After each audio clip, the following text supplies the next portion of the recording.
Portugal deve voltar às urnas em 2025 para uma terceira eleição em 3 anos. Explicamos como chegámos até aqui.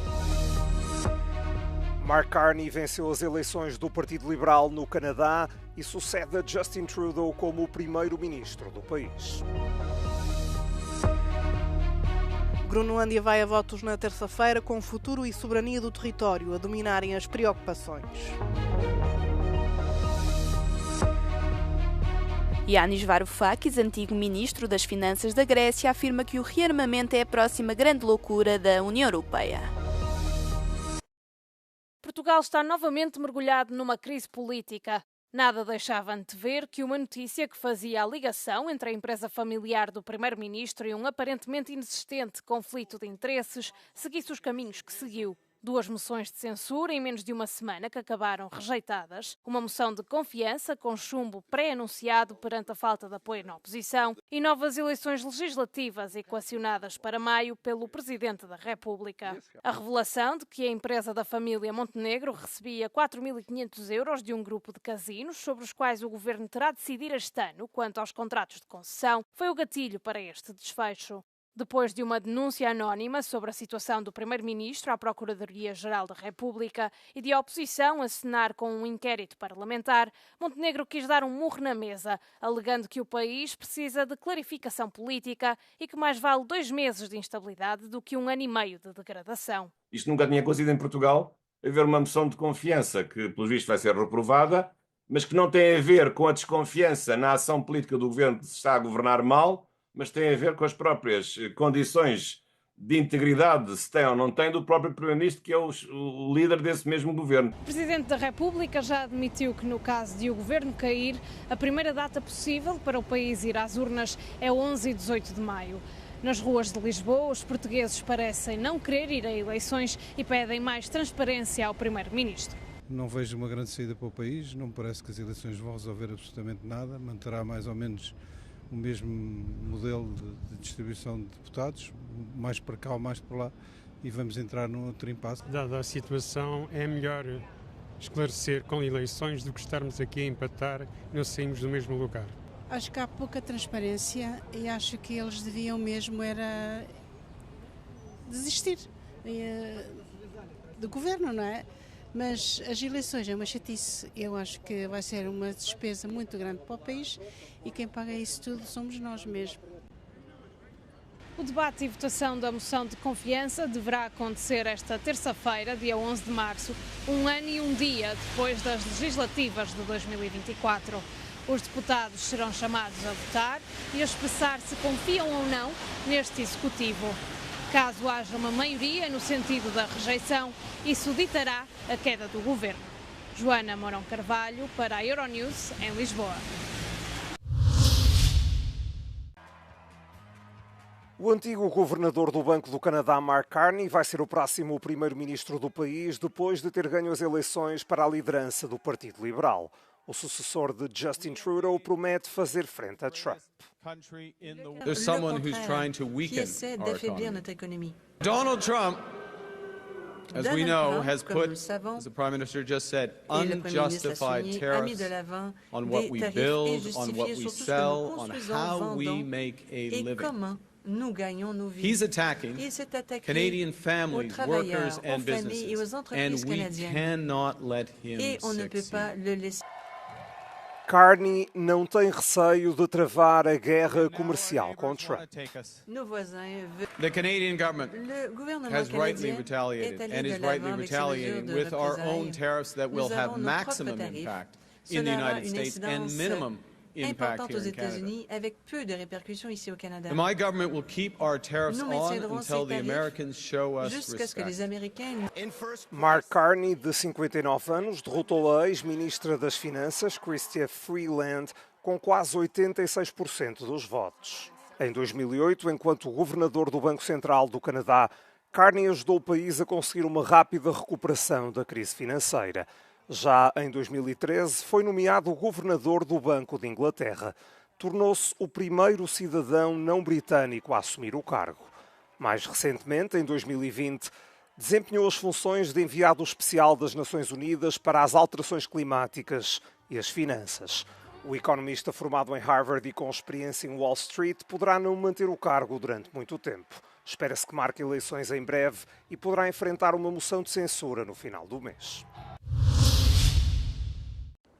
Todos os olhos estão postos na Groenlândia, que se prepara para as eleições gerais que poderão decidir o seu futuro e soberania na terça-feira. Muitos dos 57 mil habitantes deste território autónomo mostram-se preocupados e até ofendidos com as ameaças de Donald Trump de querer assumir o controlo da região. I think it's not even a conversation for him. I mean, it's a country. It can't just be bought. It's real people. If they want to be independent and they can do that, I think they should be allowed to do that. If they want to stay part of the Danish kingdom, that's great too. A Groenlândia é um território autónomo da Dinamarca, país aliado de longa data dos Estados Unidos, que até agora rejeitou os comentários do presidente norte-americano. O movimento de independência da região existe desde a década de 70. The government of Greenland has this delicate dance that they have to perform right now between maintaining relationships with Denmark, its former colonial ruler, which it is still economically dependent on, receiving $700 million roughly annually in direct financial transfers and administrative support, and this new superpower to the west. A Groenlândia interessa às potências mundiais devido à sua localização estratégica no Ártico, aos valiosos minerais de terras raras que se encontram sob o gelo e aos milhares de milhões de barris de petróleo que possui. O presidente interino da Síria condena a violência dos últimos 4 dias no país. Em causa, os combates na região costeira entre as forças de segurança e os civis da minoria religiosa alauíta, leais ao presidente deposto Bashar al-Assad. فإننا قد أعلنا عن تشكيل لجنة لتقصي الحقائق للنظر والتحقيق في أحداث الساحل وتقديم المتورطين إلى العدالة وكشف الحقائق أمام الشعب السوري ليعلم الجميع من المسؤول عن هذه الفتن والمخططات. Al-Shara promete também ação forte contra todos os que puserem em causa a unidade e estabilidade da Síria. إن سوريا ستظل صامدة ولن نسمح لأي قوى خارجية أو أطراف محلية بأن تجرها إلى الفوضى أو الحرب الأهلية ونحن على العهد ماضون مصممون على المضي قدما نحو المستقبل الذي يليق بشعبنا العظيم. Segundo o Observatório Sírio para os Direitos Humanos, a violência causou a morte de mais de 1000 pessoas. Entre elas, pelo menos 745 são civis. A ONG diz que se trata de uma das mais mortíferas ondas de confrontos na Síria em mais de uma década.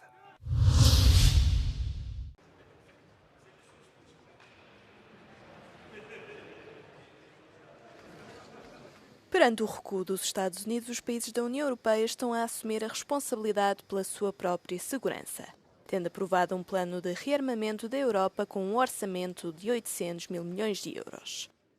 Mas à esquerda levantam-se vozes dissonantes contra o rearmamento europeu. Europe's rearmament is the next great folly of the European Union. It's going to make us less safe. It will make life nastier, more brutish, shorter in Europe. It will certainly dissolve what social fabric we have left after 20, 30 years of crisis. It is a way to weaken Europe in the name of making it stronger. A Comissão Europeia propôs que os países-membros derrogassem as regras orçamentais da União para financiar as suas despesas com a defesa e o futuro chanceler alemão abriu a porta ao fim do travão da dívida para permitir ao país financiar o rearmamento. Em causa uma reviravolta de 180 graus para este Estado, que foi particularmente favorável à reestruturação da dívida grega durante a crise de 2009. O antigo ministro das Finanças da Grécia congratula-se com esta mudança de paradigma, embora com algumas reservas. Of course, I welcome the end of this debt break, but there is no silver lining here because Mr. Merz, the way he's announcing it, it is clear that what he wants to do is he wants to indulge in military Keynesianism. Instead of investing in life, he's investing mostly in death.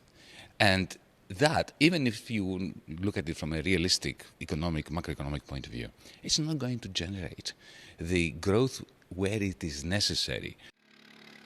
Questionado sobre se adotar uma postura pacifista equivaleria a dar carta branca a Vladimir Putin para invadir países vizinhos, respondeu que o pacifismo nunca é uma boa resposta a uma invasão, mas que optar por uma guerra sem fim também não é racional.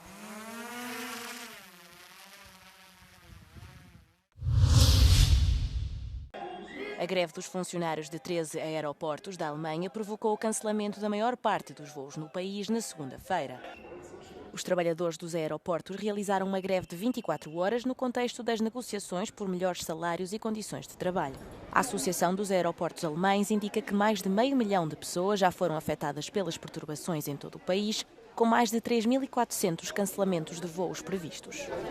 Os aeroportos de Frankfurt e Berlim informaram que todas as partidas e chegadas de segunda-feira foram afetadas pela greve. Wütend, ich verstehe schon, wenn der Streik, also was die wollen und für was sie sich einsetzen, aber es ist schon, wenn man auf den Flug angewiesen ist, so weit, ja, und man muss alles in die Wege leiten, das ist schon schwierig. No aeroporto de Hamburgo, além da greve de segunda-feira, houve uma paralisação de curta duração no domingo, com o sindicato a alegar que esta medida devia garantir a eficácia da greve. Como consequência, foram cancelados cerca de 300 voos. Esta greve relâmpago, uma tática comum nas negociações salariais na Alemanha, está relacionada com um novo contrato de remuneração e melhores condições para os trabalhadores de segurança nos aeroportos e com um diferendo relacionado com os funcionários da administração federal e municipal.